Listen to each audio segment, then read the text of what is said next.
Seattle Coffee Gear, and I'm here today to talk about something that we don't talk about that often, which is brewing pressurized espresso. So espresso with a pressurized portafilter basket. Many of the machines that you can get for the under $1,000 range or even lower than that will come with a pressurized portafilter basket. And what this basket does is it creates a little bit of extra back pressure, so you can use a grind that isn't necessarily perfectly dialed in, and it will kind of help the grounds to create that back pressure to get proper extraction of the espresso.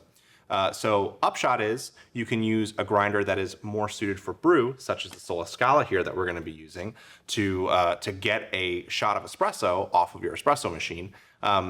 If you are really into espresso and really into getting specific flavors out of your shots, you're probably going to want to use an unpressurized basket with a espresso focused grinder, because you're going to get a little more control there and you're going to get a little higher quality shot. However, when you're just starting out, this kind of setup is a great way to get started with your espresso brewing at home. So we have the Breville Bambino here. This is the base Bambino. And I've got my Breville knockbox. I've got my Boon Boon of coffee that we're going to be using today. And I have my Sola Scala. So we're going to be doing it a little bit different than the way that Breville describes in their instructions. You should still give that a look, give it a try. I like a little bit stronger shot than what the Breville instructions recommend. So we're going to be doing a 2-to-1 ratio of water to coffee, which is pretty typical for a lot of different espressos and for higher end commercial gear.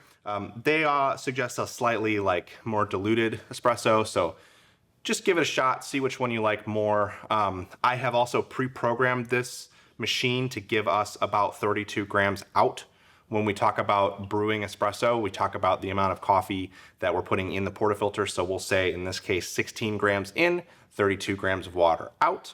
And so I've already programmed the Bambino to do this. You can check your manual for how to do the pre-programming. It's pretty simple. You basically just hold the button down to start pre-infusion, let go of the button, and then it'll start the full brew process. Push the button again when you want it to stop. But for detailed instructions, you can go through your book there.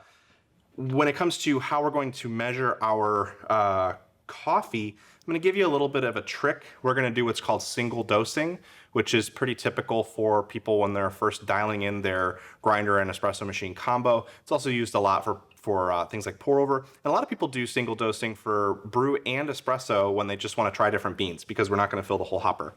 We're going to do single dosing here today to kind of try to do a little bit of dialing in of the timer on the Scala as well as we go, and to make it a little bit easier to measure with our scale.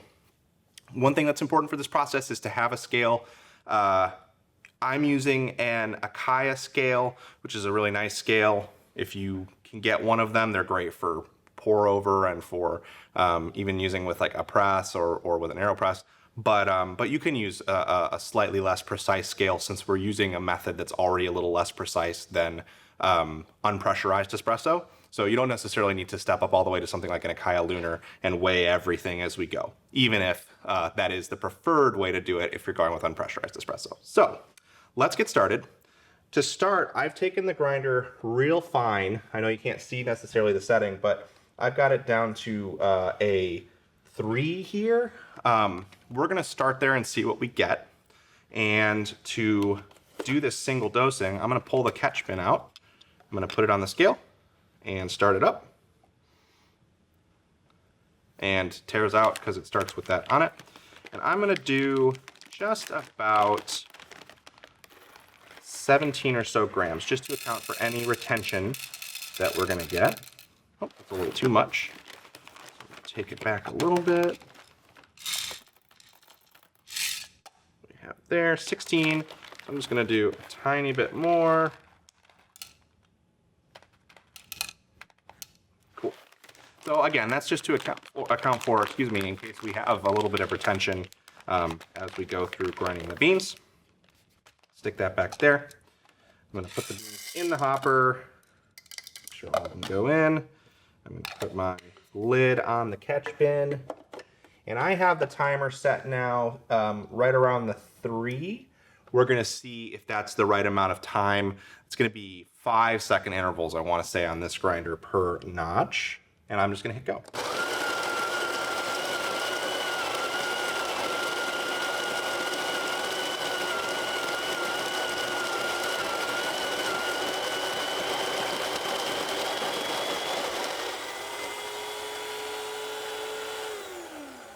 so that took a little bit longer than we needed for the amount of beans we're going. So I'm gonna just bring the timer back down to the 2, and I'm gonna check and see if we have the right amount here. So we ground through all of it. We didn't really have any retention that time. So I'm gonna take my portafilter out. And one thing you can do is you can also use your whey in the portafilter if you want. Actually have a extra puck in here from when I was prepping everything for this. So it gives us a chance to use this knockbox a little bit. All right, so we've got the portafilter ready to go here. And you'll notice this process is a little bit on the messy side, but you'll get better and better at it and it'll clean up. So what I'm gonna do, just for a little bit of stability here, instead of weighing on the scale, because I know there's 17 grams in this catch bin, is I'm gonna go here and try to get most of it. And then let's see how much is left in here. So we got 3 grams left in there. So I know I can do a little bit more. No, it kind of mounds off here, so we're gonna level in a second. And we got 1 gram left, so now I know there's about 16 grams perfectly in here, because I know that there were 17 in the catch bin. Now there's 1 in the catch bin. So I'm gonna go, your tamp is a little less important when you're using one of these pressurized baskets than when you're using an unpressurized basket. So I'm not gonna go too tight on it because there's already some extra pressure in there. I'm mostly just trying to make sure it's as level as possible. We're probably gonna get a little bit of channeling through one of these because I don't have the most perfect surface here to do this on. Okay, so we're all ready to go now. I've got my portafilter locked in. I've got my shot glass ready to go. And I'm just gonna go ahead again and hit this 2 button because I've already mostly got it dialed in. It's pretty much there in terms of the amount of water that we're getting out. Just wanna make sure we don't miss any, so I'm holding it up a little bit here.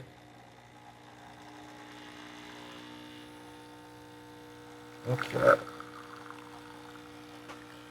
So that's a little fast.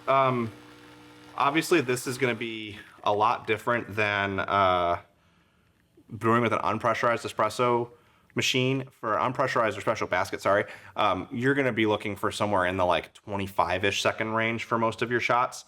This is not gonna be quite that long of an extraction process, but it's also should take a little bit longer than what we just had. So give this a taste, and it's pretty sour. So this is definitely not there yet. So we're gonna wanna take it a little bit finer with our grind to get more extraction. Okay, so we had a pretty fast shot there so I wanna definitely take it tighter on the grind to try to deal with that. One nice thing about doing this single dosing that we're doing is we can just adjust the grind without having to grind beans while we do it. Normally you don't wanna adjust the grind when you have beans sitting in the grind chamber because the burrs coming together can crunch down on those beans and then lock it up so it can't turn. But we can do it safely because we don't have beans in there right now. So I'm gonna take it down to around a 1. We were at around a 3. I'm gonna take it down a couple of steps finer so we can get a little bit more extraction there.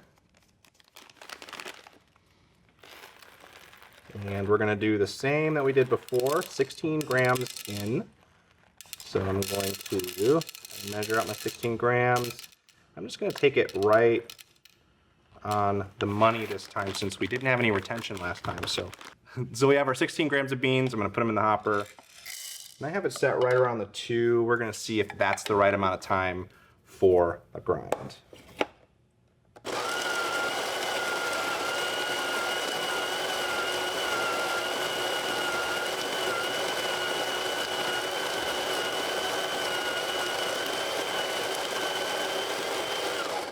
Okay, so not quite there. So I'm gonna take it up another couple clicks. And then next time we'll see. And next time we'll see if that's the right timing. And let's see if we got our 16 grams. Looking good there. So I'm just gonna go get these in here, trying to be careful just so I don't make a huge mess. Okay, so we got a little bit of retention there, but I did go a little bit around 16 and a half when I measured it out, so this should be fine. As you can see, this using an unpressurized basket like this does just kind of, or a pressurized basket, excuse me, allows us to be a little less precise than what we would be doing with an unpressurized basket. So, and you want to try to be consistent with your tamping during this process, because if that's not consistent, then you're not going to get consistent shots, right? So let's pull the shot and see how it goes. So we're looking at around between 6 and 10 seconds for the espresso to start flowing. And that's pretty on the money, actually, for how long we wanted that to take. Shot looks pretty good. I'm actually gonna, there we go. Stopped right as I was pushing the button. Oops. Okay. All right, so this shot looking pretty good. We're a little bit high on our volume, but not by too much. So let's see how it tastes. And this one is much closer to like just what we would want. I would say it's pretty much perfect. We could try going a click finer, but I think that that's probably going to choke up the portafilter a little bit. And you know, again, this isn't necessarily going to be like the perfect shot after hours of dialing in on a high-end rocket espresso machine or something like that, but this is a really good shot, and this is what I would expect to get even out of a machine a little bit higher end than this. So I'm pretty happy with this one. That's good. And we have our timing mostly dialed in. So what we could do at this point, if we wanted to, is put the beans in the hopper and maybe do a couple more test weighs, not necessarily changing the grind at this point really at all, and see if we can get that timer just perfect so that you can just hit start and then dump whatever's in the catch bin into your portafilter, tamp, and you're good to go. You don't even necessarily need to remeasure anything again. So that's our process for dialing in a semi-automatic espresso machine using a pressurized portafilter basket. I hope that this was helpful for you if you are working through some of this stuff yourself. And thank you so much for watching. If you enjoyed it, be sure you hit that like button, get subscribed for more videos, and we will see you next time. Thanks.